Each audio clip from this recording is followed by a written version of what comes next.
wanna be a motherfucking hustler. You better ask somebody.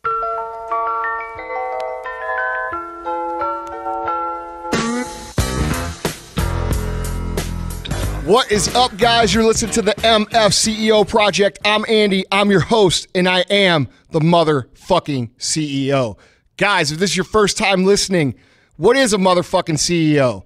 Well, let me tell you something. You don't have to own a business. You don't have to be an entrepreneur, but you do have to understand that you are always the CEO of your life. And why do we say motherfucking CEO? Because what fun is going through life without some swagger and some confidence and being a bad motherfucker? It's just a good time.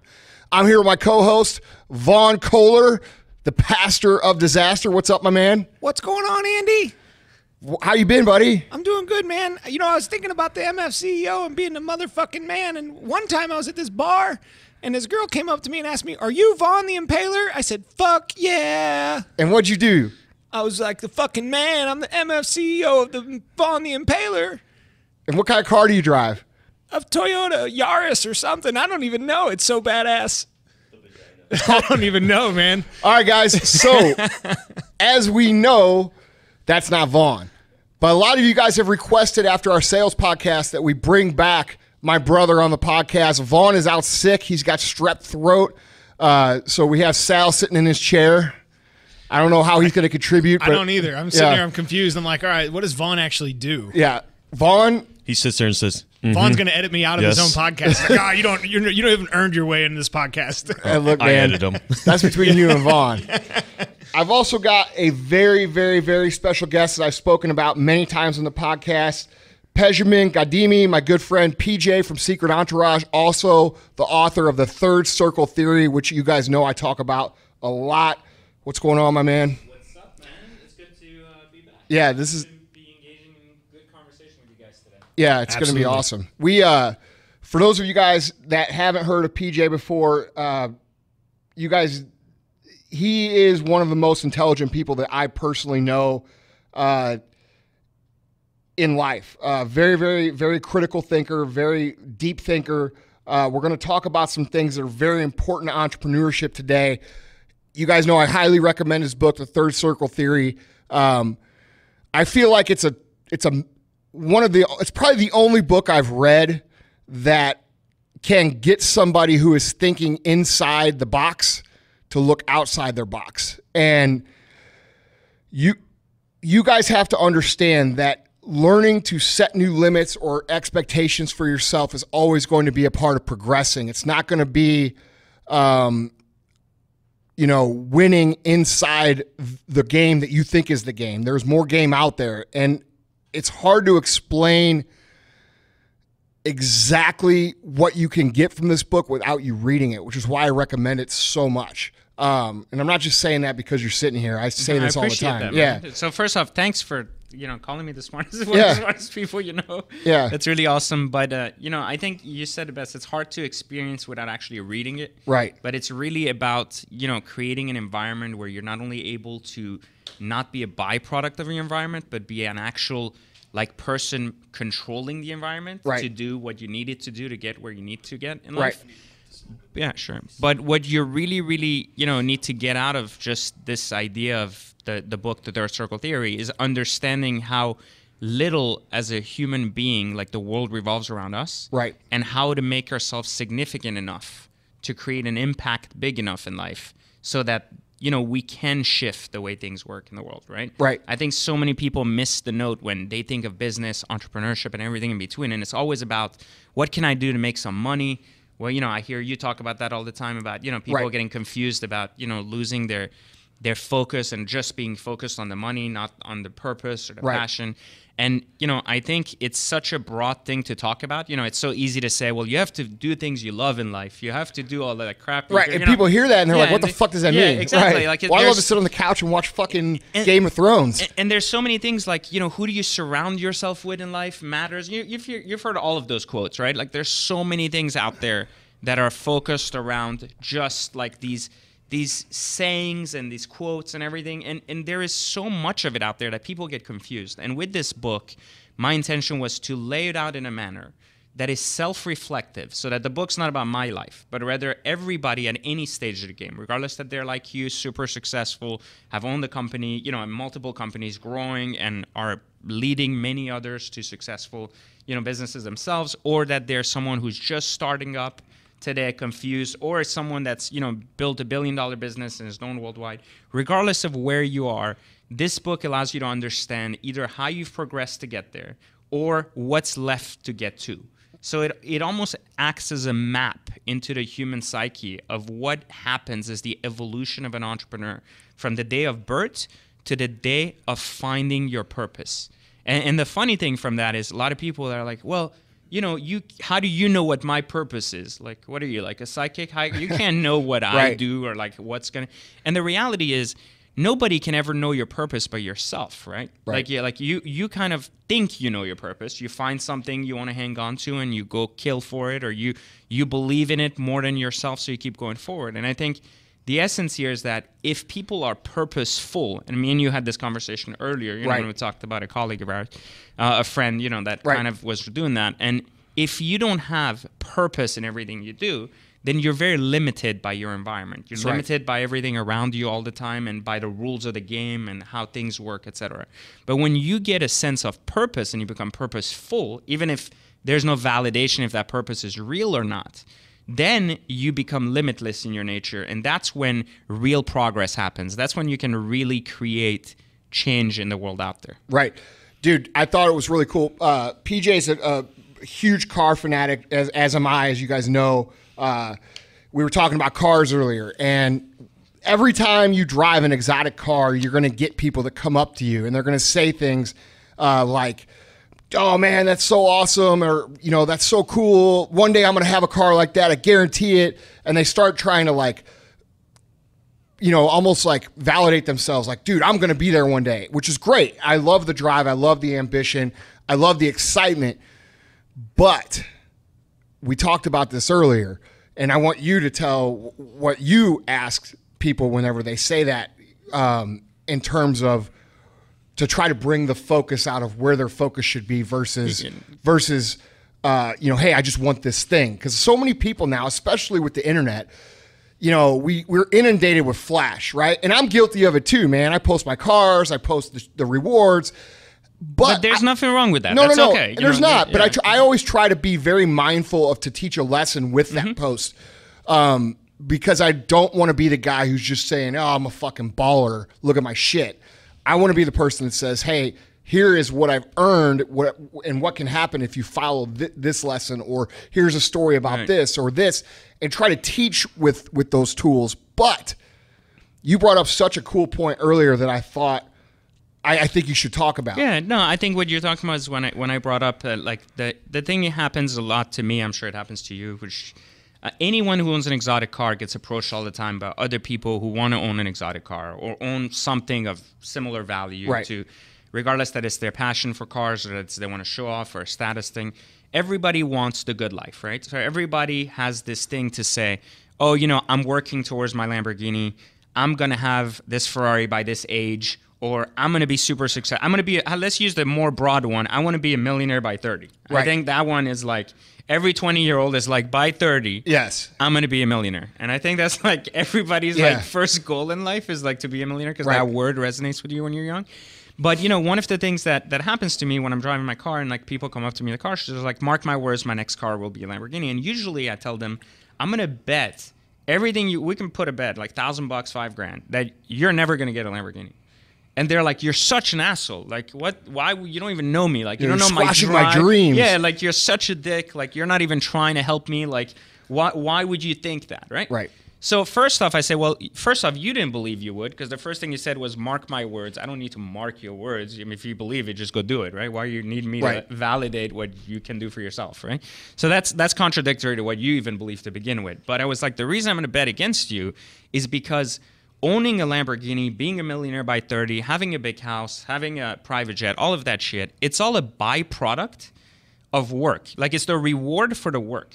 So when you're setting a goal to earn a reward, well, it's only as good as your motivation to get that reward, which is going to go to shit real quick. Right. Like, meaning eventually things are going to come up, something's going to happen to you, and you're going to be like, fuck my life. Like, it's done. This goal doesn't mean anything to me Yeah, anymore. exactly. Right. Like, I don't want this, or like suddenly you get married, you get kids, and you're like, oh, my, kid is my earth, and I want a minivan changes. now. Right. Yeah, I don't want money anymore, right? Like, so priorities change. And so what happens is I tell people, I'm like, the day I'll believe someone that comes up to me and says, I'll have a Lamborghini by 30 or I'll be a millionaire, is the day when they come up and instead give me a goal that is real, such as, if they would have said something like, hey, you know what, by 30, I want to be the #1 chef in Chicago. By 25, I want to be the #1 supplement company in Missouri. By next year, I want to be the guy that has 6,000 clients cutting hair in Boca Raton. Right. Like, it doesn't matter. But if the goal is real, meaning if the goal is more than just the reward, a thing, right? Like, it's not just what you're going to attain by doing the goal. Because I guarantee you that all three of those people I just mentioned, even though none of them said they would want a Lamborghini or get a Lamborghini, I'm sure at some point they do want one, or they want that successful life. Everybody has a Lamborghini. It doesn't have to be. Exactly. Represent it's just a Lamborghini, symbol, right? Yeah, exactly. And so when they get it, when they become that #1 chef, in Chicago, when they become the #1 supplement company in Missouri, I guarantee you that guy, whoever he is, can afford to buy his so-called Lamborghini. Right. Exactly. Whatever it is. So if the goal is real work, and it's based upon just like what you're going to accomplish in the work, and it's focused on the work, then it's very likely that you're going to find a process, have some trial and error, you're going to go through the motion, and even if you don't reach it by the same day you have it in mind, you're still going to be on a path to get there. That's right. So you're more likely, like 80% more likely to actually meet that goal than the guy that says, I just want that, and mark my words, in 8 years, without a fucking clue what I'm going to do, right. I'm just going to have that because it's either going to magically appear or I'm going to win the lottery if all else fails. Exactly. Right? Exactly. So that shit doesn't work. So, and that's why I usually tell people, like, that's why they don't fucking get anywhere, because they're so focused on the rewards, and they're not so much focused on the actual talent they're building within themselves. Right. The skills, right? The confidence they build themselves. The work they do, which leads to more talent, more skill, more work, and eventually this domino effect, right? Like, you're increasing your worth ultimately. Right. So when you increase your worth, it becomes worth enough to be able to take a partial point of that worth and say, I'm going to buy a Lamborghini with that. Exactly. And that is such a huge point, especially for you younger people who are because guys, look, the internet will ruin your fucking mind when it comes to like expectations. Like you are seeing like the highlight reel of people's lives, and then they're turning around. A lot of people are turning around and trying to sell you that dream for them to make more money. And you have to be smart enough to see through those things. So many younger people I see, and if you're older, it's okay too, because the amount of time it takes to become great at things is far less because of our ability to communicate quickly now, internet, text, YouTube, all this shit. But you have to be focused like this. Like, people will put a picture of a Lamborghini up on their wall, like I did. And then they'll say, okay, I'm going to deconstruct that goal. For me to deconstruct that goal, I've got to make X amount of dollars. And I've got to make X amount of dollars this many years in a row to afford this. And they're going to say, yeah, I deconstructed my goals and I have this plan. But that's not really a fucking plan, guys. A plan would be when you Sal started working at like J&J. How much did you know about fucking hernia shit? I didn't know anything. Right.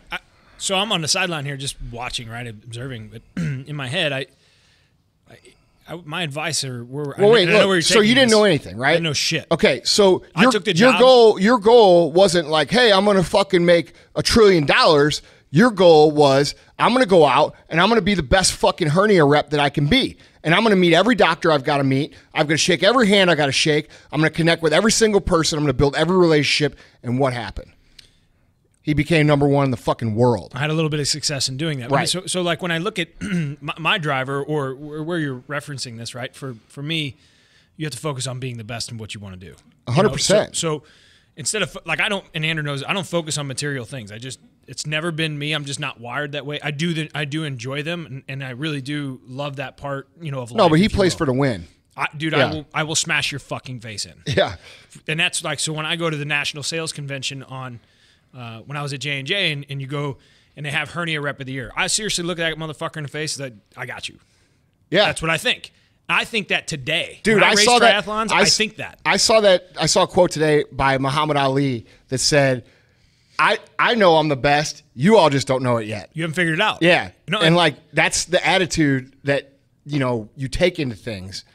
But the point of the focus is that, so many people get caught up in the prize that they don't realize that that's just a byproduct, man. It's not that's not even the good shit. It's the proverbial prize. Yeah. Because the real prize is the win. Right. And the real prize is becoming who you are meant to become and fulfilling that potential. And this is what's interesting. And I'll go back and, because I'm a listener a lot of times. You look at when you talk about your social media and you put that shit on social media, for $12.99, you can buy my book and I'll show you how this works, right? But the reason you don't get any hatred on your social media and the reason you get a lot of engagement is because you do teach lessons. You know what I mean? You tell this story that, hey, listen, it's been a long fucking journey. These are prizes. You would sell any one of your cars to keep the business afloat today. You know what I'm saying? Yeah. Like, hey, where are we going? Let's wipe them off the table because they're in hindsight, when you think small picture, like your book, when you think small picture, those cars are big picture. That's your prize. When in reality, when you're big picture, they don't mean shit. Because your eyes go on the through win. phases. We talked about this earlier. Yeah, exactly. Like, one of the reasons why a lot of people ask me, they're like, do you consider yourself an entrepreneur? And even my own video guy asked me this at lunch. And it's like, I really didn't consider myself an entrepreneur except for the last 3 years of my life. And they're like, well, you had another business that did 40 million in revenue. That's a big deal. That to a lot of people, that'd be considered an entrepreneur. And I was like, nope, I was a business owner. My goal was to make money, and I did just that. As a business owner, your goal is to create revenue and profit. Right. And I did really well. And I was a great business owner. And then they're like, well, but after that, you help people with this training and leadership program. I was like, yeah, but that's still a business again. I traded that. I traded my programs for money. So again, another aspect of business again. But, to me anyways, when you think about like the whole scope of entrepreneurship and everything, it's really about creating innovation, change, and growth, like changing the way people see things, the way they innovate, not just building a business. It's got to be much more than that. It's got to be innovating an industry, changing the direction of it, like really creating the change you're capable of doing. And one of the things that, you have the person you become along the way, like regardless that it's in business or in entrepreneurship, is a person that starts realizing, just like I did, when I accumulated all this money from all these businesses, is that even though I had all these cars, I had all these things, to get back to this point, was at the end of the day, I was like, what if I died tomorrow? Everybody in town, I used to live in Northern Virginia and Washington, D.C., I had all these exotic cars. Nobody else had them, so I was kind of the big deal. People like gave a shit because I showed up. But then I started realizing, I was like, what if I died tomorrow? Then I'm only as good as until the next guy shows up with cooler cars and no one will give a shit, right? You don't even have to die for that. Right, exactly. Like, someone with a better car will show up and people will be like, that guy's cooler than fucking PJ. Like when I go to Jay Gilbert's and then Andrew pulls up behind me. Yeah, exactly. But they don't look at mine anymore. But the reality was, I realized that, my greatest strength was always talent management, and it was always growing, fostering talent during my banking days, my earlier years. And so I figured, I said, the best way, the people that are going to remember me the most are the people whose careers I've built, the people who I gave chances to that nobody else would, the people that I've taught how to be better, in their day-to-day lives, and as a result now have more meaningful lives and are able to contribute and do the same for others. So I told myself that I can't really have been as successful as I can without having created a real legacy that fostered around more than just money. And think about like the idea of money in essence is a man-made creation, right? Like it is something as simple that they have created in a society. Every society has their own form of money that keeps score of what things are worth to make it an even level playing field. It's right? the scoreboard. Yeah, exactly. It's what it is. And the more of it you have, the more leverage you have, right? But can our entire existence, even previous to money existing, really be with the purpose of accumulating as much money as we can during this lifetime? Think about it this way. Like, could it be that our entire existence should be focused around the idea of just accumulating money? Like, which is a man-made creation, which previous to money, what were people accumulating? Like, what was the goal then, right? And what is the goal once you have all this money? Like, is there really purpose behind money? Like, is it leverage? Yes, because we live in society and you can't master society without playing by its rules, right? Like, you have to learn how to play by the rules. You have to earn your voice. But what happens past that? And this was the essence for me of, like, this whole idea of third circle. I was like, there has to be more to life. there has to be this element of limitless possibilities, push, and getting to that next level. But what does that mean? It's so abstract, you know? And so that's when came the idea of like really breaking down how life works into 3 circles for my book, which was the mastery of circumstance, which whatever circumstance we're born in, it is what it is. You know, we have to learn to control our environment. The mastery of society, which is the 2nd circle, and then the mastery of life, which is the 3rd circle. You know, like just teaching people that life and society, while they have a lot of similarities and one lives within the other, it's still different things. So having a mastery of just understanding money, business, and everything does not mean you have mastered the essence of living out your fullest potential. And I think so many young people, especially when they're young and they see your Instagram, and they see like these cars, they get excited. I do it on my Instagram too. You know, I post like really cool pictures of cars, whatever. I try to create relatable content to people. I don't do it as much as you do. You know, like you really like have your story really resonates well with people. But for me, you know, like I think of this essence as you can't change people to look past it without showing them these rewards. And I'll tell you. You've got to get their attention. Yeah, exactly. It's a fucking fishing lure. Yeah, exactly. Yeah. And the reason I even created Secret Entourage was because the cartoon characters are using these like fake rented Gallardos and bullshit cars and pretending to have money, right? The cartoon characters. Yeah. I fucking love it. Cartoon characters. At first in my head, I thought, what do you mean cartoon characters? You know what? I knew exactly what he meant. I'm dying, dude. That's the cartoons use that shit, right? Like they get out there and they're like, listen, you know, you want a life like this, you want this and that. And I'm like, okay, great. Like now what? You know, like what the fuck? Like what happens next, right? And they're showing their shitty, garbage, average base stuff that people go crazy for, right? Right. Like who goes crazy for a 2004 Gallardo that costs like 80 grand? People don't know any better. Know, right? Yeah. Like they see it and they're like, he's got a Lamborghini. Right. And their own dad has an S-Class in the garage that costs more, you know, and they don't know the difference. So they're like, that's incredible. Right. Like that makes sense, right? So you can't take their attention and say, hey guys, stop looking at all this. Focus on the work, because that's boring as shit. Yeah, and it doesn't sound sexy. Exactly. Yeah. And it won't make them pay attention to the caption, right? Like, so in order to make them pay attention to what you're saying, you have to get their attention in that way. And I mean, my whole idea with Secret Entourage was, why don't I bring people like Andy forward? You know, that people that previously were not as known, right? Like, and who are growing in the business world. Why don't I bring them together and have them show real success? Right. Not having show like rented cars or old shit that nobody cares about, but like real stuff. And then sell my info program. Exactly. Right. Like people who have really done stuff that is showing that it is not a means to getting more stuff. It is the byproduct of years of work and tenacity and like, sacrifice. And you asked me earlier, you know, what I thought the basis of our success has been, and I told you that I thought it was culture. And you know, you could invent a million products, you could sell a million info products, you could do this, that, whatever, blah, blah, blah, blah, blah. But here at the end of the day, the amount of success you create is going to be in proportion to the amount of value that you provide people, not just your customers, people. And I got asked, and I get asked all the time, how do you get so many great employees? Well, we don't just pick them off the fucking great employee tree and put them in a fucking play. You know, how the fuck do you think we get them? I'm going to use that line, great employee tree. Yeah, I mean, dude, people, dude, legit. It's right next to the money tree. No. They're in the same yard. Legitimate, successful people will fucking ask me that. And I'm looking at them like, dude, are you fucking brain damaged? Like, how the fuck do you think we get them? What do you think, I'm good at like recruiting? No, I'm good at making people perform and caring because I fucking care about them first. And we're talking about legacy here. You know, when you talk about people won't remember you for driving cars, but how do I create something that people will remember me for? Well, when you create a situation or a job or a career for somebody to where they're going to tell their grandkids, hey, you know, I had this wonderful mentor, I had this wonderful boss that I used to work for, or I work for, I built a career in this company. Dude, that's real shit. That's affecting lives beyond, you know, my bank account or beyond driving a nice car. You're talking about legacy, and so many people get caught up in what's in it for them that they forget about the whole basis of business is about what can you do for someone else. Well, we're remembered for the impact we make on others. That's right.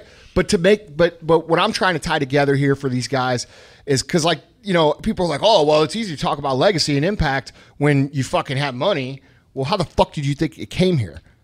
Well, it started from somewhere, right? It didn't always start with money, too. No. But I'm saying it starts with the value you provide other people. It starts with the solutions that you provide people. It starts with the products that you create that help people. It starts with giving them time. It starts with giving them hope. It starts with giving them an idea that they can be greater than what they are, or many different ways that you can, and I summarize it as help people, but there's so many ways that you could provide value with people, and when you have to give so much of that to get in return.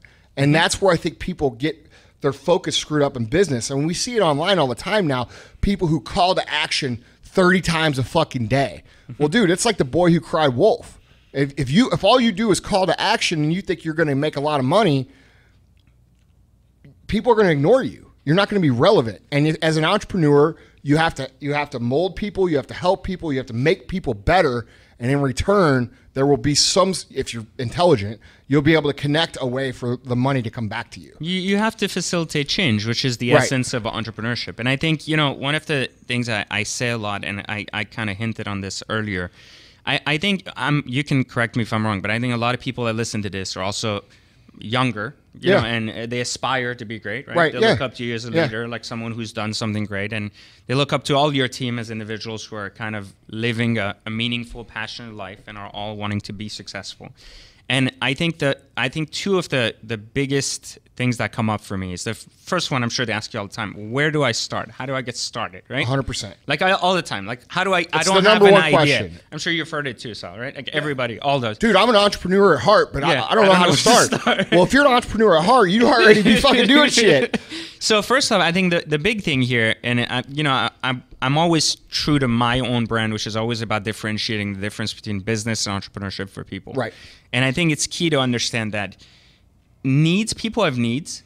And when you provide that need, or they have wants, and you provide that want to them, you're facilitating a transaction. That's called building a business. Like you're facilitating something people need and want. That's right. When you're an entrepreneur, though, people have problems that have non-existing solutions, and you're creating the solutions for them. That journey is a lot harder than facilitating just a transaction from a need, want, and then fulfilling it. Now, you could be a restaurant that's a business. You're like, yeah, I'm starting a restaurant. There is no fast food restaurant here in this town. I'm facilitating a need or want. I'm bringing it to town, right? Right. You're not an entrepreneur for that shit. Like that's not entrepreneurial. That's just a dude. You're taking a plan that exists and you're following it. And you're giving it to people, and it has a process. That's right. It's black and white. On the other side, though, if you're an entrepreneur, you're solving real problems that don't have solutions, meaning the journey is going to be longer. It's going to be a lot of trial and errors. You're going to go down paths you don't understand. There is no money in the earliest stages of that path. No. But once you do discover the road, obviously you're the first one to the reward, right? So you're the first one there saying, everybody came on this path. I guided them the right place. I created a solution. Now I'm an entrepreneur. I facilitated that change. Right. And a lot of people always tell me, they say, well, I get it. I want to be an entrepreneur or in business, whatever. So how do I get started? What do I do today, right now? Like anyone listening to this, what do you do right this moment? If you don't know where to go or what to do, if you want to be like Andy, if you want to be like anyone else out there that's doing big things, changing the world, or just facilitating business, where do you get started right now? Real simple, because every business idea, like where do ideas come from? That's, I think, the easiest thing we can kind of break down for people right now on this podcast, so they can really take something back, from this and do it right away. Imagine a triangle, right? Imagine a triangle, and at the peak of it, put confidence. On the other side, put love, and on the other side, put skill. The byproduct of these three things creates an idea that is sustainable and that can grow, and that you are the person to bring to life. So if you identify things you love, you list them out. You identify things you have confidence in, and you identify skills you have, right? Then that is whatever idea falls within the three. It is a sustainable idea that you are in a right position to take on. Because it's like me saying I want to create another SpaceX. Well, I'm not the type of entrepreneur or person who has the resources, the skill, the love, or anything to be in the space program. That's so right. It isn't a fit for me, even though it might be the greatest idea ever, right? Right. So in this little triangle, you have this kind of idea forming, and now you have these 3 characteristics that can tell you, do I love this? Am I confident about it? And do I have the skills, or can I attain the skills, or can I find the skills to bring this idea to life, right? What is the evolution of this idea? Because that gives you an idea that is a business. What is the evolution of that? Where does the entrepreneur come in? What is the evolution of love, passion? What is the evolution of confidence, belief? What is the evolution of skill, talent? So when a skill is practiced enough and you become really good at it, naturally good at it, that's your competitive advantage. When you've loved something enough that you've taken enough action through these skills, you've grown passion for it. And what happens when you have confidence above and beyond the ordinary state of just knowing something, but without knowing, you just believe beyond anything that shit is going to happen? That's belief. And when the 3 happens, that gives birth to the entrepreneur within the person. That's the fire that comes out, that says, like, I don't give a shit. This is going to happen. Doesn't matter what the fuck it takes. Doesn't matter. I'm going to sleep in a car on the floor, get hit by rain. I don't give a shit. But and I know this is an entrepreneurial podcast, but that's also not just the equation for an entrepreneur. I mean, I'm a key piece in a small business that I'm not the entrepreneur of, right? But an entrepreneur doesn't mean you have to be the star of it, right? Yeah. You're entrepreneurial within the business. Yeah, but a lot of people, that's right. Entrepreneur mindset is not. It's not. You don't just have to own a business to be an entrepreneur. And that's my point. Like when you talk dude, about entrepreneurial people, mindset is a lifestyle, man. Right, but I'm saying when you talk about where these people start, right? Like where do I start? Well, you need to build a team. You know what I mean? When or you could be a puzzle to that team. But those skills you speak of, when you talk about talent, and you talk about courage, and you talk about heart, and you talk about possessing and harnessing them, you can have a role inside a business to be able to drive your value. But that's your choice, right? Like that's not. There's no right or wrong. You see, that's another thing I really believe big time is that everything in life is choice driven. Nothing is right or wrong. So if you look at everything as like, oh, this is the right path or the wrong path, right? That doesn't work. You have to look at everything as this is a path I'm choosing. So one of the things I say in the book is, if you look at everything, most poor people, or I call them poor people, forgive me for saying that, but I call them unsuccessul people, right. Poor-minded people. Average. Think of life as, a choice equal an outcome. Oh, I made a good choice in my life. It made me a lot of money. Oh, I got married. It was a great choice. Right. Or I got divorced. My life. It was bad, right? Whatever that is. But successful people look at it as, I made a choice. Then let me add actions to that choice. So choice plus action equals outcome. So now they're reverting the choice to themselves, their control, because they're saying their actions after the choice dictated the outcome. So if you take a choice and you add your particular actions behind it, now you control the outcome. But when you just believe that a choice led to an outcome, and you look at it that way, either a forward or backward, you're then taking away the control and saying just it was the choice that led to the bad outcome. And so what I'm trying to say here is that no matter, when I was saying how do you get started, you can look at something as simple as what we talked about, where you think about skills, you think about confidence, you think about love, and you can list those things. What is the one thing that maybe meets the 3 criteria to get started? The evolution of that, what you talk about, you don't have to be the key player, you can be within a business. That's a choice in every way possible. You can say you have the capacity to start a business. You can still choose to say, I have a lot of weight and things I can do here within this business to really help facilitate this change, which I believe, Andy's doing here with First Woman. I'm part of that, and I'm going to help facilitate it faster, easier, and better. There is no such thing as, again, a right choice or wrong choice. This is based on your triangle. This is where you feel your greatest impact is at the moment. And it's true for now, maybe in the next 5 years, and maybe in 10 years. Another piece of that triangle, right, allows you to evolve as an individual even further. So this is actually a really cool segue, because you actually touched on something that I wanted to talk about that I get a lot of, okay? And I address this a lot. The mentality difference between people who are successful versus the mentality difference people who really struggle, in terms of how successful people believe that it is an equation, right? It's work, time, skill, all mashed together. And if I do these things, the outcome will be there. They believe that. Mm-hmm. Unsuccessful people have this idea where they look at a crowd of people and they think that some success fairy is going to fly out of the sky. Success. You know what I'm saying? I love it. And touch you, and then touch you, but not touch this guy, even though he's doing the exact things that need to happen to be successful. What's your opinion on the difference between that mindset? And because I can remember thinking when I was a younger person, like when I was, because I've been an entrepreneur since I was young, 8 years old, 9 years old, 10 years old. I've just been that kind of mind. As I can remember thinking, like, man, I wonder if I'm going to be one of these people who gets to drive a Lamborghini, or I wonder if I'm going to be one of these people who gets to be successful, or I wonder if the universe is going to let me be this, And I can remember thinking that, and then going through the process, and then looking back and being like, dude, it had nothing to do with that. It was just you do this, you do this, you do this, and then this happens. So what would you say to somebody who's young right now who has doubts that that's the truth? Don't be a victim of anything. I think that's the main thing. Is a lot of unsuccessful people or people who want success and haven't reached it yet typically are a victim of their environment, meaning they look for every reason why they're not being chosen. Right. Why that hasn't happened to them. Right. Why this isn't something they love to do, right? That moment they're like, oh man, I don't love my job, right? Like, oh my God, I got to quit right now. I don't love school, fuck school, right? Like that's how usually that's the popular shit right now. Yeah, it's like the victim, right? Nobody fucking likes school.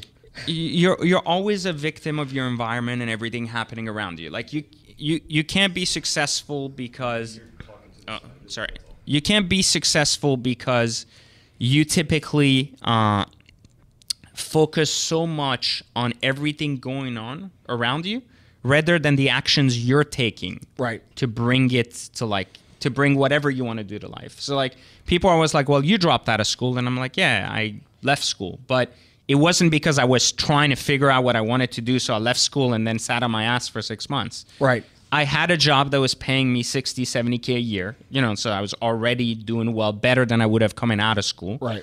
I was willing to spend 7 times more time at work to make up for the time I wasn't in school.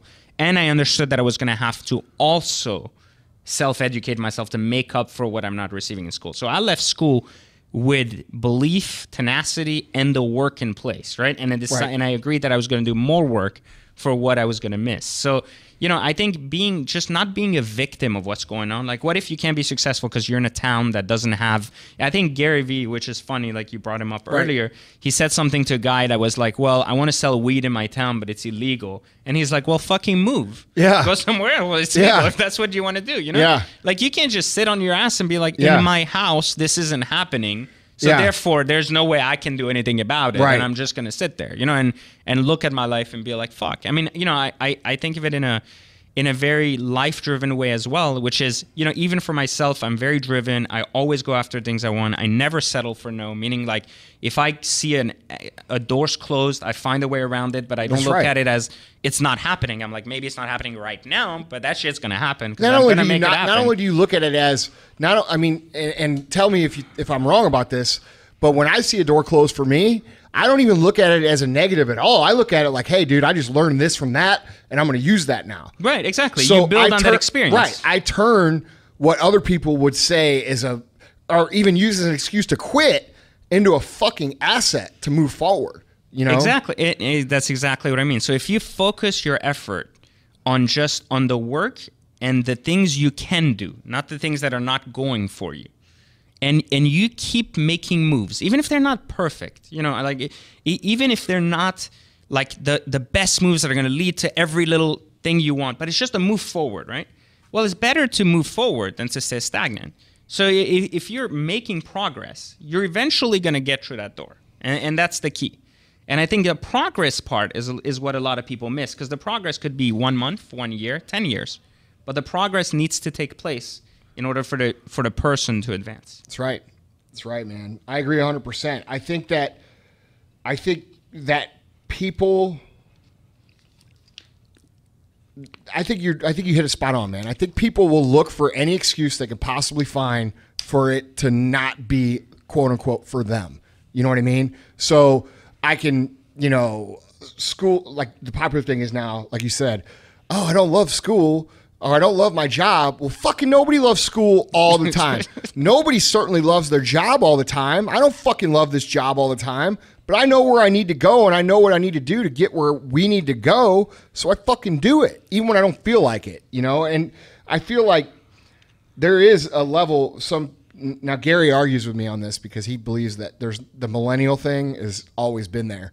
Like it's always been, you know, the young, he calls it old white man talk. Like, you know, I went to school both ways uphill in the snow, right? And every generation has the older generation that looks at the younger generation and says they're fucking lazy or they're entitled or they don't appreciate shit. And he's got a point to that at some level. But I do think that we are at a point where technology has become such a huge part of our lives, and the messages of this easy success has mixed with also the idea that people are owed something for just being born, to create a situation where we do have people who aren't willing to fucking do the work. I mean, there's lazy. I mean, my license plate on my Lamborghini says not lazy. Right. You know, it's the truth, mine says do work. Yeah. So one way or another, lazy is definitely part of the equation, right? Like that's part of the problem more than anything else. Is the work ethic isn't there, right? That's, I think, no matter what you look, how you look at it, which country, that there's always that pool of people who just don't want to do anything. And everybody's always worried about the maximum reward for their work. So for the minimum effort. Right, exactly. Yeah. So you hear people like really young, they always tell me, they're like, I've saved 10K. How can I make my money work for me? Like, how can I invest my money to make it make money for me? And I look at them and I'm like, what are you doing to make money right now? And they're like, well, no, that's why I'm asking you. What can my money do to make money for me? I'm like, why are you fucking expecting your money to make money from you when you're not willing to work to make money for yourself? Dude, it's like, I don't understand. Like, how are you thinking of investing money to make money, right? You want your money to work, but you don't want to do the work. What the fuck? Go to work. Like, go to work, save more money. Keep doing the shit that made you the 10 grand. Exactly. And be great at it. It's working. Yeah. Eventually, you're going to get 20, 30, 50, and 100 grand. Dude, and that's where people get their ass kicked in because they are always looking for that easier way instead of the way that works. Well, people, I think, want big money quickly. Yes. And I think the problem is they don't understand the idea of compounding knowledge. So this is where people make this mistake, where they look at compounding money, you know, they understand this interest, but they don't look at the power of compounding their experiences, their knowledge, and everything, and the value that brings back in terms of money in the long term, you know? So they look at it as, I'm doing this and I'm making X amount of money. What do I need to do to make X amount, or, you know, Y amount of money? They don't look at it as who I'm becoming along the way is worth so much more money to everybody else, right? Because I'm becoming so talented at what I do that everybody's dying to pay me to do it for them. So therefore, I want to make a lot more money, right? They don't look at it that way. They look at it as like, today I'm making this. What do I need to make tomorrow? Well, and that's why people will leave a job that they make $2 an hour more at, even though there's no upside in the career, because they're so short-sighted. For exactly. That they only see what's. I always tell people, have a 10-year vision. That's okay. Yes. But have a 1-year goal. Because if you have 10-year goals, well, the playing field you're playing on, like the landscape of the business arena, it's going to be different. That's right. Your aspirations, the things that are happening, your competitors in the space, like who's going to be doing what in 3 years, you can't predict that. Like, fucking you have 10 years ago, man, fucking internet barely even existed. Like, imagine if another social network comes out and changes everything. Well, just look at Amazon. Yeah. I mean, 10 years ago, it was not even a conversation. It was a book. It was a book app. Exactly. You know what I mean? You rented books on it. And now it's changed the whole playing field, right? But yeah, for sure. I mean, the shit my dad orders on fucking Amazon. You know, but I mean, he's 71 years old. He ordered a shower door on Amazon. I mean, wrap your head around that. A shower door. You know, but I think the conversation, Andrew, you talked about the belief fairy, right? The success fairy. The success fairy, and you talked about how you have to believe. And the success fairy lives next to the money tree and the good employee tree. Good employee tree. Yeah. She's the one that takes care of it and prunes it. Yeah. But I think, and I had this conversation as a company, we had it a couple weeks back. We were talking about vision boards and talking about tangible items and really seeing where your future is going to be. And talk about belief. And I made a comment, and just because you guys were talking about believing and where you're going to go and really your power of your thinking and how you're going to end up. You know, I played professional baseball in the St. Louis Cardinals organization, and I was drafted in 2003. I was like a 900 millionth pick of the draft. But, you know, I look at when I got drafted and I had a little bit of success and I progressed through the system, I never believed that I would get to the big leagues. Like I never believed that I would get there. I just thought I was lucky and I had the opportunity to get where I was at, and I was going to enjoy the fucking ride while I was there. And I look back on what it is now, and it's the only goal that I've ever set for myself that I've never achieved because I didn't believe in it. Mm-hmm. And I didn't take the components in which you're speaking of, utilize and harness my talents to go and attack that goal. Mm-hmm. I left it out there for the belief people, for the fairy. Yes. And it's taught me so many fucking lessons because I know I was as talented. I know I had the work ethic. I know I had all the skills to possess, but I for whatever reason at that time in my life, I was 21, 22 years old. I didn't possess the mental maturity because you were just speaking about experience. Mm-hmm. You think about the time clock. Well, dude, Sal, you got to remember, man, that's what fucking you've been taught your whole life. You go to school, and what do they teach you? They say, you say, oh, I want to be a professional baseball player, and they say what? Well, there's only 990 something professional baseball players.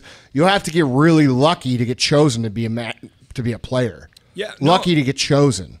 That's what people hear their whole lives. You know what I'm saying? So, like, to develop belief when you've been coached your whole life to believe that you're getting chosen, not you make it happen, is a hard thing to step from. Well, and that's where I was talking, and it resonated with me again when you were talking about experience, right? Like you pay for experience. Like that's you're moving forward and you're progressing. You're going to make mistakes, and honestly, always, yeah. Your forward might really be backwards, but you're moving, And so I still, and I write about it every once in a while. I keep my helmet in my office from when I played for a reason, to understand it's the experience I taught that you have to believe that you can fucking do it. You always have to believe. Dude, but let's talk about that for a second because I've never actually talked about belief on this podcast. We've done 100 episodes or something. Dude, let's talk about what fucking belief really means. Because I'm going to tell you right now, like I tell people my goals, like, dude, like my material goals or my business goals. Like, dude, I say, dude, I'm going to own a fucking G650. I don't like, or I say, dude, we're going to build a multi-billion-dollar company out of First Form. I do not, like when I say that, people misunderstand what I'm really fucking saying. What I'm saying is I'm going to fucking own a G650. And I'm saying I'm going to build a multi-fucking billion-dollar company. And there's really nothing that anybody else could fucking do to stop it from happening. And the belief that is behind those statements, there's 0 fucking percent doubt. It's not a 1% doubt or 2% doubt. I'm not saying affirmations to myself at night to convince myself. I fucking believe it. You know what I'm saying? Well, and you're backing it up with the actions to actually bring it to life. Yeah, I'm willing to do what it fucking takes, like no matter what that is. But you see, that belief to you makes sense, but from the outside in, you have to look at the common people watching this, right? The only time belief makes sense to someone is if they understand the confidence aspect of why you're saying it. Because remember what I said earlier, confidence is the kind of like the before the belief model. So when confidence evolves, right, it manifests itself in the form of belief internally, like for the human being, for the person. Yes. So when you say, I'm going to do this, to you, it's coming from a place of confidence where your confidence, your track record has enabled you to envision 10 years ahead and say, that shit's going to happen. Right. Like, we're going to this destination no matter what. I'm just letting you know. But from the outside in, when you look at that and you don't know Andy and you've never talked to Andy and you hear that, to that person who's not trained, it's no different than the kid saying, I want a Lamborghini, right? Right. But it comes from a place of confidence for you. But so it comes with a track record of experience, right? So dude, I agree 100%. You have to do shit. You have to, I talked about this on my fear podcast.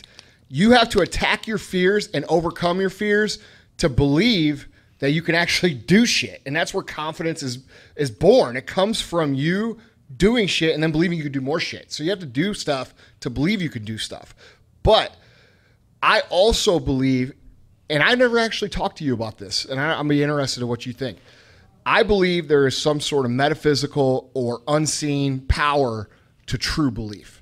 I believe that we don't, as humans, don't know what it is, because I can think of so many. And I'm talking, people talk about the law of attraction and they talk about the fucking secret and all this. There's so much more to it than that if you're looking into the law of attraction. But like, what are your thoughts on that? Like, I really believe that there is when you truly, truly, truly believe something without doubt and you're willing to do it, I just feel like it's going to happen. It's almost like the power of alchemy, right? Like making something happen, like Yeah, come to life that you're like have in your head. And I'm crazy, dude. I think about this shit sometimes. I'm like, all right, you're look. not crazy. But we have 10% of our brain that people know what people do, that science knows what it does. There's 90% of the brain that nobody knows what the fuck it's for. And like, dude, I've just seen so many things in my life manifest themselves. Like literally, dude, look, I'll tell you a story. I got to tell you this story because it's almost unbelievable. I would tell you 2 stories about this, okay? So our PhD, Chad Kirksick, okay, when I was first launching First Form, nobody fucking believed in it. Everybody said, oh, yeah, fucking Andy's making that shit in his bathtub, blah, blah, blah, blah, blah. And that was that's what everybody said. So nobody believed. Like, dude, and we were nothing. We were literally nothing. We were literally picking the product up from the manufacturer, putting it in my fucking garage. That's how much product we had. It fit in my fucking garage. So when I would go talk to people about the brand, I would like have a pitch. And in my pitch, and I would say, and the only reason I knew this, I knew the University of Oklahoma had a science program for nutritional supplements. And so I would tell people, I would say, and this is going to be an embarrassing story to tell, but I don't give a fuck because it's the truth. So I would bullshit people and I would say, oh, dude, we're making the best products. We're doing some studies at the University of Oklahoma, which, dude, I didn't know anybody at the University of Oklahoma. All I knew was that they did studies on the product. And so I would just fucking say that. And I said it 20 fucking thousand times to the point where I fucking believed it, even though there was no truth to it. It was total bullshit. So, dude, we're at my dad's house for Christmas. Like, this is like 2 years after we started the company. And my dad has this big Christmas party.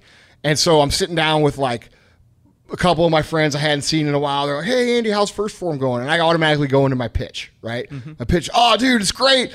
We're getting these products made and we're going to get them tested at the University of Oklahoma, blah, blah, blah. And I hear this voice behind me and it goes, the University of Oklahoma? Well, who do you talk to there? And I'm like, oh, fuck. I'm busted. I'm like, no. So like immediately I'm like, well, I don't know exactly where. I'm like, fucking, I don't know what. And so this girl, she goes, well, my brother's the head of research there. And I go, oh, really? What's the head of research? And she goes, well, he handles all the research on supplements. And I'm like, at the University of Oklahoma. And she's like, yeah, his name's Chad Kirksick. And I'm like, there's no way. University of Oklahoma, the one, OU. Boomer Sooner. Yeah. The one I'm lying about. Yeah. Your brother's the head of research there. And she's like, yeah. And I'm like, oh, well, I'm dealing with, so I like go back into bullshit mode. And I'm like, oh, so I'm dealing with somebody who's like way below him probably. Why don't you give me his number? So this girl ends up being the fucking girlfriend of my cousin, who's one of my best friends. He was in my wedding. He's been like a big brother to me my whole life. They're married now. Okay. They have kids. And Chad, her brother, is one of our good fucking friends who is our fucking resident PhD at First Form. Now tell me fucking that ain't weird shit. No, I mean, it's not coincidence. It's the power. It's the power of putting yourself out there. That's right? what I'm saying. Energy attracts energy. So if you put out energy looking for something, you're gonna find it. Just like when you ever notice people find people that are just like dude, them. Like think about the scale of that fucking story. No, I completely understand. Like the stars, like, dude, that's not coincidence. There's no fucking way. No, but it's what you put out there over and over and over that attracted you to people. Yes. Exactly that were the what you were talking. Person. Exactly. So, dude, let me give you another example just real quick because this is a really good one. So, before I was married, I was in a relationship it was not good, but it wasn't like anybody's fault. It was just the nature of the relationship. She was somebody and I was somebody else. We didn't have much in common, and it just fucking wasn't good. Like, we argued a lot. So I would go down to Vinyl Images, which they did all our graphics for our company, and they had this girl that worked down there. And I would go in there and I would look at the girl and I'm like, man, she's pretty hot, She was married. I never thought anything of it. Like, I never thought like, oh, I'm going to try to flirt with her. Mm-hmm. I had a girlfriend that lived with me. She was married. I never thought anything of it. But I used to always think, I'm like, man, this girl's hot. She's cool. What a prize she is. She's so awesome. Man, I really wish I had a relationship like that. And I used to always think that, like to the point where I would just like think it. And I kept going down there, and not to see her because I'm friends with the owner of the company, but I would always think of how cool she was and how nice she was and how polite she was and I used to actually think she was full of shit because it was so like perfect. I'm like, this girl's got to be fucking crazy. I just don't know it. Well, a year later, like 3-4 years later, she's divorced, and I'm down there at the office and we're talking and shit, and my relationship is over, and she fucking asked me out on a date. Now I'm fucking married to her. You see what I'm saying? Like, dude, there was no reason for me to ever fucking like, I didn't pursue it. I didn't ask her out. I didn't try. But you thought about it. I fucking obsessed over it. Exactly. Well, that's the thing. So like the energy you put out was reciprocated back to you. But that's what I'm saying about belief though. Like if you can fucking truly believe shit and focus on it, shit just happens, man. Yeah, but and there's no explanation but it's not for it. just focus. You did something to it. Look, you told a lot of people about that story earlier about the chemist thing. You know, like so you were constantly bringing it up, right? Yeah. And the same thing, you were constantly going down and seeing, not for her, but I'm saying you were engaging in that action, back and forth, right? Until so you were preparing yourself indirectly, not being there, and your thought process was there. When the opportunity presented itself, then it made sense, right? Like it became. Now, if it would have happened earlier, maybe it wouldn't have even worked because one of you had a relationship, the other didn't. Right. Yeah. Exactly. But if you wouldn't have obsessed over it, and if you wouldn't have done the showing up, then that connection wouldn't have happened as much. You know what I mean? Like you would have been a forgotten guy. Like and I agree 100%. Like, dude, I am no way saying like, hey, if you just fucking believe it, you'll achieve it. But, dude, the real fucking heart from your heart belief and follow with fucking action. It holds a lot of weight. It's pretty hard to fucking beat. No, it holds a lot of weight. And some amazing shit can come from that. Dude, I mean, look at it. I believed I could change the way people look at self-education, and I could provide a platform that would be better and cheaper than a school. You know, like to kind of learn the basics of what you need in life. I believe that. Yeah. I believed I needed to do it via the internet, you know, and not do it in person, building a school and everything. I had zero experience in internet marketing. We should do a live event. Yeah, we should. We will. Yeah. If not, we will. will. Me, you, a couple other key people. We should do like a kick-ass. It'd be awesome. I agree. The new Vaughn too. But I mean, think about it. If you believe in something bad enough, and just the same thing that happened to you happened to me. The more I believed that I wanted to do this, right, and the more I put it out there. Yeah. Randomly, I started like I had a client in banking who had a son who was unmotivated. And he just sends him up, and he's like, hey, can you motivate my kid? He knows you got cars. And I'm like, you want me to motivate? What the fuck do I look like? I'm a circus monkey. You know? He's like, motivate him. I'm like, what the fuck? Are you the motivation fairy? And at the time, he's a Persian Tony Robbins. I had nothing to do with like motivation. I didn't have Secret Entourage. I had nothing to do with that shit. So it was like, I was like, why are you asking me? He's like, you just look like you're in control. You should help him. You know, he likes your cars, and I think he'd listen to you more than he listens to me. I said, all right, fine. You know, send him over, and I'll talk to him. So at this time, I had this idea in my head that I'm telling a lot of people about this platform I want to build called, you know, and I didn't call it Secret Entourage, but that's what it is today. And I was like, I want to build this thing, and people are like, whatever, man. You're like, you know how to make money in this other spaces. Go do that. Why don't you do more of that? And I was like, no, man, I want to do this other thing. They're like, it's going to take you 10 years to figure this out. The internet, who knows the internet? I was like, dude, I'll figure this out. Even though I knew nothing about coding, I sucked at everything that was artist-like. And I was like, you know what? I'm going to figure this out. And then this guy's like, hey, go talk to my son. You know, like, I was like, you know what? Fine, whatever. I'll talk to your son. So he shows up, and I start talking to him. I was like, hey, what do you do now? He's like, oh, I love internet marketing, but he's like, I just don't know what to do in life. And I was like, hey, tell me what you think about this idea.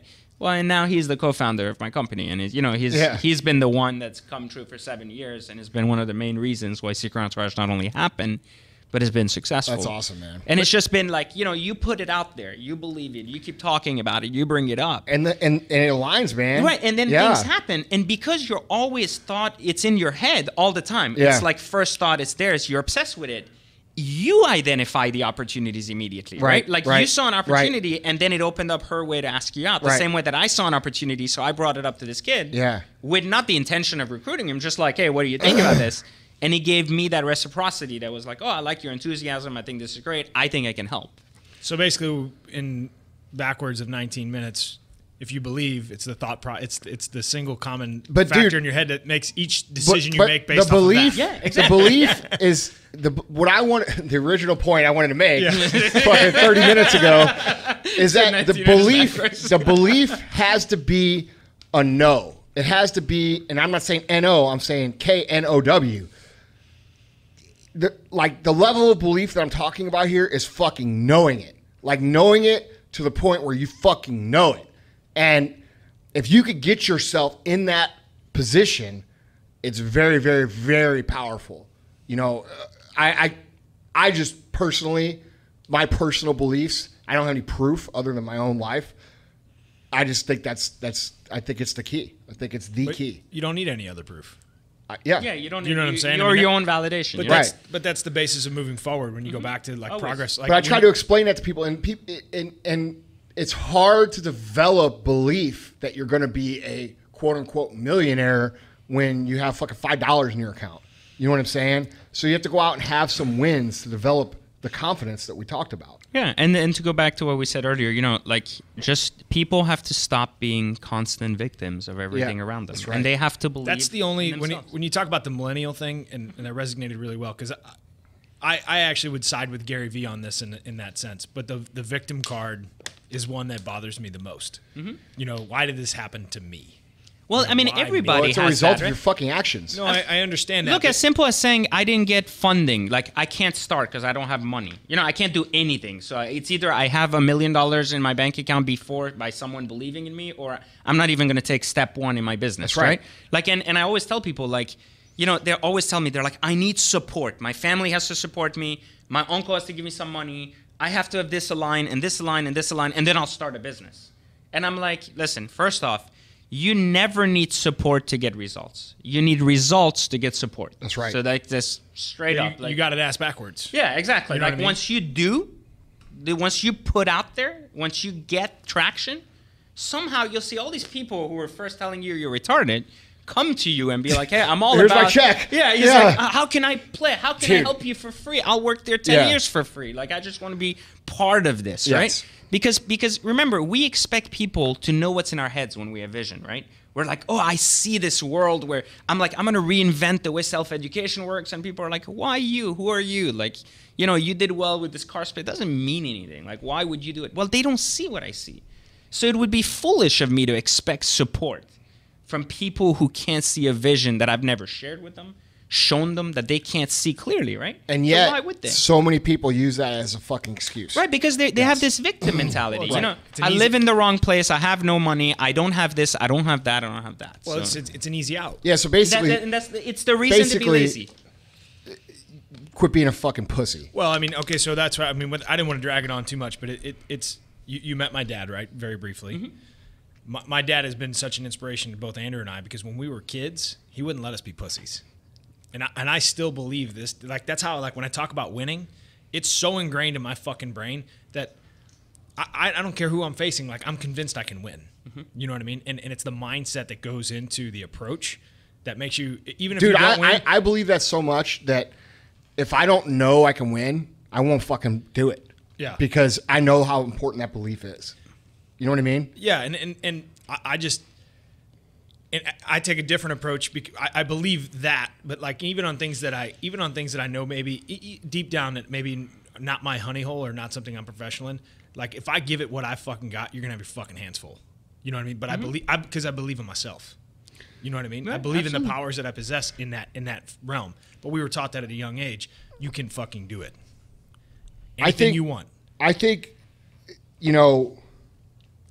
I think. There's so many things that people can pull from your book that are important. And I think one of them that I want to touch on just before we close up on everything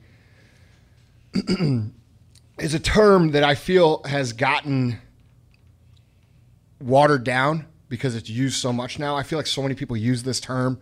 I hate using it, and because I feel like people don't know what the fuck it means. Because it's overused, okay? And that term is self-awareness. God, I was gonna say it. Yeah, everybody's talking about self. It's the fucking buzzword, right? It's the buzzword now. Just like being an entrepreneur is the buzz thing now.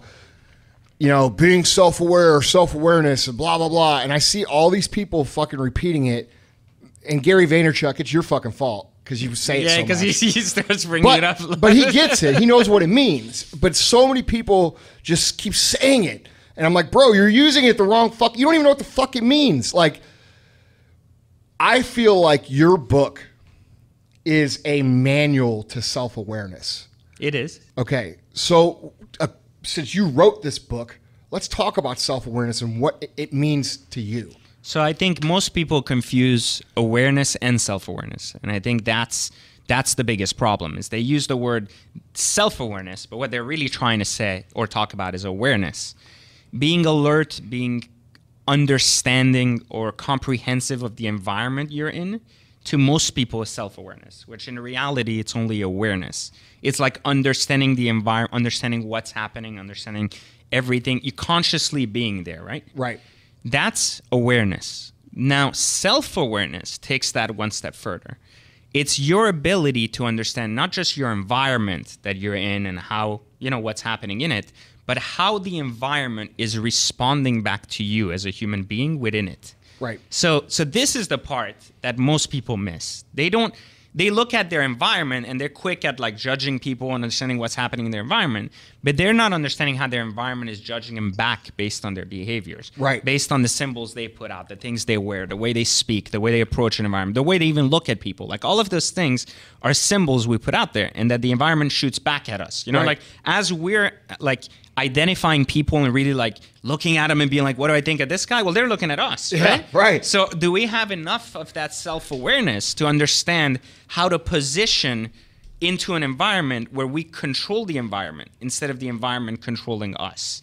Meaning, like, are we able to understand or perceive how an environment works before entering it? And understanding as a result of our presence there, how does it change the dynamics of that environment? Now, that sounds really philosophical and fucking complicated to some people. It doesn't.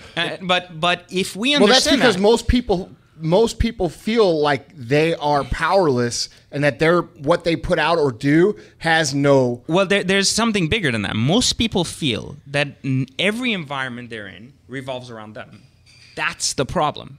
Most people feel that once they enter like the it's a fucking environment, Truman Show. Yeah, like they think that once they enter the environment still responds. You know, it's about them and like how they're interacting with it and everything about it. They're not really identifying or really reflecting on how the environment is, because everybody in that environment typically thinks it's about me. Like, what's my experience here? What's happening? You know, at that moment for me.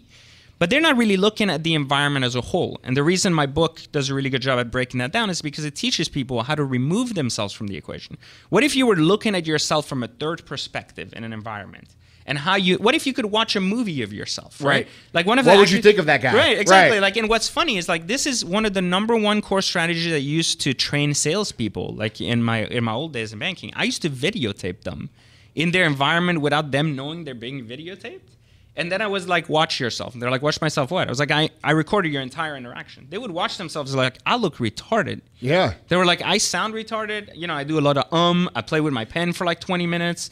I had no idea my shoes looked so terrible. You know, like, and right. So they're completely confused, right? But they thought they did great. You know, they were like, I killed that interaction. Right. Now I'm like, imagine if you were really alert and really aware of how your clients are perceiving you. Not just because right now you're looking at yourself from that client perspective, because you're looking at it from a third-party perspective of not how you're impacting the environment, not how your client's impacting the environment, but the entire playing field.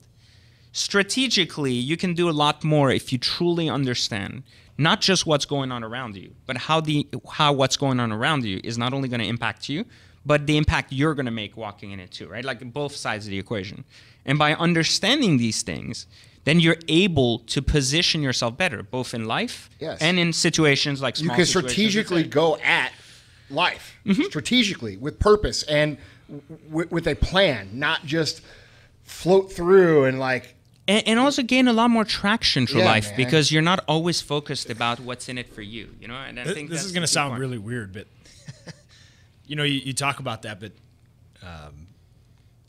you know, like we go to dinner or we have guests in town, like I'll be in the shower and I will play the conversation out in my head of each person that I'm going to have, and I think about what I'm going to wear and how that's going to and how I'm going to have that conversation with that person, and I make sure that in my head I'm mapping a game plan on how that night is. That's for a fucking barbecue. But this ain't for fucking sales. But you know what I'm saying? But I learned that, and again, I hate, I'm not, and I don't hate. I'd love to give the credit to my dad. Like, the reason I was always a successful salesperson, because in that conversation, like, I am 5 steps down the road. Correct. You're ahead of what's happening. So it's like chess, right? I'm already out of that conversation. Like, I'm asking you questions to move me through that motion, but I'm taking you there. But you already know where you're heading. You already know the interaction you're going to create and how it's I knew that in the shower. Dude. And that's like, and I have a hard time explaining that to people. Like, and I know it sounds really, you understand it, right? Some people are probably like, yeah, bullshit. But like, that's how my life works. Like, no, because I do the same thing. I know I do the exact same thing. Not like in the shower, but no. But I play the conversation down, and I know that there's a 75% that he's gonna say yes to this. But if he says no, how am I gonna respond? What am I gonna say? You know what I mean? It's a map that I pre-map in my head to play that out. Well, you're playing a game with your life, right? You're playing chess for your Everything life. I do is a strategic play. Exactly. Literally, and it has either a short-term goal or a long-term goal, and it's a smaller play, part of a bigger play. That's why my day's so structured. But what you're doing is you're positioning yourself with every interaction for something bigger that's coming and how to actually get to places you need to get. If more people did that, right? If more people did that, or were aware of that enough, then it would end up becoming a world where people are making conscious decisions, understanding why they do what they do. Like, the thing in my book about self-awareness is not about just teaching people, just about the idea of being strategic in your day, etc. But it's also about saying, you don't want to go to school? Fine. You don't want to, you don't love your job, you don't quit? Fine, no problem. Do you understand why you don't want to go to school? Do you understand what you're going to do, right? Like, are you consciously making decisions, or are you a constant byproduct of the environment? We had this conversation before the podcast started, and I was frustrated with an employee, right? The frustration comes from when I ask them, why did you do that? And the answer is, I don't know. That is the most... there's nothing that bothers me more, like, because when you make a mistake, you should know why you made the decision to make the mistake. Correct. Right? So you can make a corrective action to make the right decision. You made a conscious decision, right? The I don't know is so fucking frustrating to me, because it's somewhere there's a thought process, and if you can fix that, you can fix that thought process, you can resolve the problem, so you don't you don't encounter that the next time. Yeah, again and again and again over. So that's the frustration piece when we were talking earlier. Is I have that conversation. Because, every move you make is calculated. Whether you know it or not, there's a decision-making process that happens. In order to make a better decision the next time, so you don't make the wrong decision, so you don't make the same mistake twice, right? Which is moron. You have to understand where you fucked up. Yeah. And if I don't know, does not answer that question. So make them read their circle theory. Yeah, no, I'm with you. No. And that's the point. I'm understanding, So that's the point, right? The point is to take someone who is not self-aware, make them see things outside of their world a different way, to the point where they can become more aware and probably self-aware, hopefully. The cool thing about the third circle theory, and I said this to you before, is that when you read it and then you go back and read it a year later, and then you go back and read it a year later, it's going to mean different things to you. And it's probably the most unique book that I've ever read. When I first picked it up, I thought that the book was about entrepreneurship, making money. And as I read it, I felt like it's more of a manual on like how to like become something great. And I'm just so appreciative. And dude, I told you this. I won't plug shit unless it's real. Like I get people that want to sponsor the show all the time. I get people, and that's fine. I'll do sponsorships, but I gotta like the fucking What's product. funny, the first time you even plugged the book, I didn't even know you plugged it. Yeah. Someone was like, Andy was on his show. I was like, what show? What the fuck you're saying? Yeah, man. Well, the thing that But here, because we're running long on time here, guys, if you are listening to this podcast and you're wondering what the fuck are we talking about 50% of the time, send your hate emails to PJ because his brain works in a different way. B, go buy the fucking book, because this is a project of true passion for this man. He cares about it. he loves doing this, just like I love doing this podcast. That's why I do it for free and spend all the time and money that I do producing it. I don't do it because I want to make money, and that's not why PJ does the third circle theory. This is something that he has put a lot of thought, a lot of heart and soul, and a lot of passion into doing, which is why I enjoy speaking with you so much, because I think our passions align. And it's always a good conversation. Yeah, absolutely, man. It forces you to think. Oh, dude. The reason Dude, there's not many people I've talked to. There's not many people I talk to that I have to work to keep up with. You know what I mean? And that's a compliment. Well, and it's such a different. Yeah. Well, it's a different perspective, you know. And I want to continue the Lamborghini Audi conversation when we're done. But Okay. Yeah. you know, the perspective, and that was what I enjoyed most about the book, because I'm a thinker. Like in most books you read to, I don't want to say take information. No, but that's how most books are formed. Is they provide information. Correct. Whereas the biggest take home for me for the book was to get me to critically think, which I enjoy doing anyhow, but it makes you really dive into that tune in your body, you know, or in your mindset. That the take home, especially for people who struggle to get to that mindset, it would be a fucking great stepping stone. You know, I have not read it twice. I'm gonna go home and read it again. I guarantee you to get the perspective. You again. get more from it. Yeah. I'm actually excited to read it. To reread. Yeah, and guys, this book is not like reading Dr. Seuss. I mean, when you're reading this book, it is an active read, and what I mean by that is you are going to have to read and think at the same time. For me, read the same page twice. Yeah, so, yeah, man. But dude, it's so like rich in content, man. It's just an awesome read. Before we close up, dude, if people take away nothing else from what you would have to teach, let's say a couple sentences, something that you could say to somebody that would be very simple that they should take away to live a successful life, what would you say that is? Anytime you believe you're met with an obstacle, you are bound to believe in the victim mentality. And so every time you see an obstacle, prevent yourself from getting there. And instead, find a way around that obstacle, but never allow the obstacle, doesn't matter what it is, to be the reason why you give up. So if you find a way around it, that's fine. If it takes longer as a result of it, that's fine. But don't...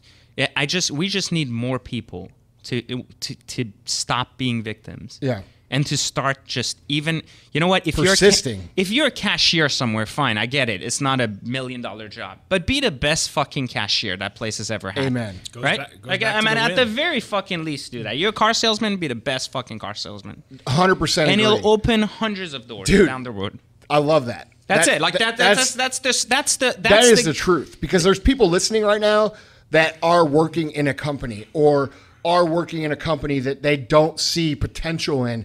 But what you have to realize is that by you creating value in yourself and becoming the best at what you do, somebody is going to notice, and you will have doors open for you. And let me leave you with this. Like, this is really important. Nobody works for anybody but themselves. I think this is the biggest fucking problem this country has, is that everybody thinks it's like, I want to work for myself. I want to be my own boss. First, from the day you are born, you are your own boss. Every step you take, every move you make benefits you. And so you have to figure out, right? Like, stop saying, I want to be my own boss. I want to be my own boss. Like, you are your own boss. So be accountable for your own life.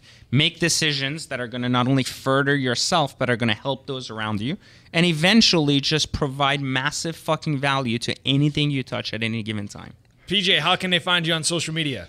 They can reach me on Instagram at @ICreateMillionaires, and the best other places to reach me is on Secret Entourage at secretentourage.com, or to find the book at thirdcirclebook.com. Guys, go buy the book. Buy the book. I rarely tell people to buy anything. This is a book that you have to have. It's a must-have. It's a must-read. Read the book.